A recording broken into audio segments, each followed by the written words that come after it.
दोस्तों, एक टेबल के ऊपर कुछ चीनी के दाने पड़े हुए थे। कमरे में एक मक्खी आई, भिन भिनाते हुए, उड़ते हुए। दूर से ही उसने उन चीनी के दानों को देख लिया, महसूस कर लिया, सूंघ लिया और आके उन पे बैठ गई। अपना पेट भर के, अपना मन करके वो उसी कमरे में आराम से घूमने लगी। तभी उसने देखा दूर से एक चींटी चलती हुई आ रही है। चींटी ने भी चीनी को सूंघ लिया था और चीनी के पीछे पीछे आ रही थी। धीरे धीरे चलती हुई चींटी आई और टेबल के नीचे रुक गई। लंबे लंबे पाए थे, ऊपर चढ़ना पड़ता, कोई बात नहीं, उसने चढ़ना शुरू किया। एक बार गिरी, दो बार गिरी। मक्खी भिनभिनाते हुए उसके पास आ गई और हंसने लगी। मक्खी ने उसको बोला, अरे गरीब कीड़े, अपने पंख फैला और चंद ही पलों में चीनी को चख ले, चीनी को ले जा।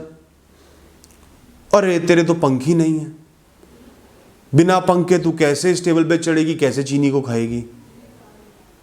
दया आती है मुझे तुझ पर। एक काम कर, तू वापस चली जा, कुछ और देख ले, कुछ और ढूंढ ले।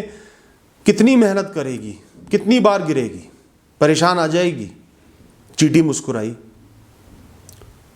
उसने मक्खी की तरफ देखकर बोला, मेरे पास पंख नहीं है, लेकिन मेरे पास एक सीधा सीधा रास्ता है जिस पे मैं चल के अपनी मंजिल को पा सकती हूं। जल्दी पाऊं या देर से पाऊं, रास्ता तो यही है और मैं मेहनत करने को तत्पर हूं, मेहनत का हाथ नहीं छोड़ूंगी। कुछ देर तक चींटी फिर कोशिश करती रही, बार बार गिरती, बार बार चढ़ती। फिर एक बार चींटी टेबल के ऊपर चढ़ गई और अपने से भी बड़ा चीनी का एक टुकड़ा उठाया, कमर पे लाद के वापस जाने लगी। वो मक्खी भिनभिनाते हुए फिर से आ गई और हंसने लगी, कहने लगी, इतना समय लगा के तूने एक चीनी के टुकड़े को उठा लिया तो क्या बड़ा कर दिया? जो काम मैंने चंद पलों में कर लिया उसके लिए इतना समय? चींटी फिर मुस्कुराई और कहा, मेरी मंजिल ये चीनी का दाना थी। मुझे मेरी मंजिल पता थी, मेरा रास्ता पता था, मेरे कर्मों पे भरोसा था और मैंने अपनी मंजिल को हासिल कर लिया। मैं इसके लिए बहुत खुश हूं। तेरे पास पंख है, तूने जल्दी अपनी मंजिल को पा लिया, मुझे उससे कोई फर्क नहीं पड़ता, क्योंकि मैं दूसरों के जीवन में नहीं झांकती, मैं दूसरों से अपनी तुलना नहीं करती और अब मैं बहुत खुश हूं। मैंने चीनी का दाना अपने ऊपर लाद लिया है, मैं इसको सब में बांटूंगी, खुशियां बांटूंगी और सब खुशी से खाएंगे। अब तू मुझे परेशान मत कर, भिनभिनाती हुई कहीं और उड़ जा।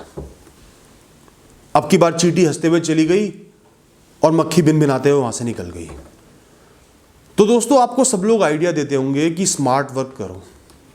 मैं भी आपको समझाऊंगा कि स्मार्ट वर्क कैसे किया जाए, लेकिन हर इंसान दूसरे जितना स्मार्ट नहीं हो सकता। हर इंसान के दिमाग में दूसरे जैसे आइडियाज नहीं आ सकते।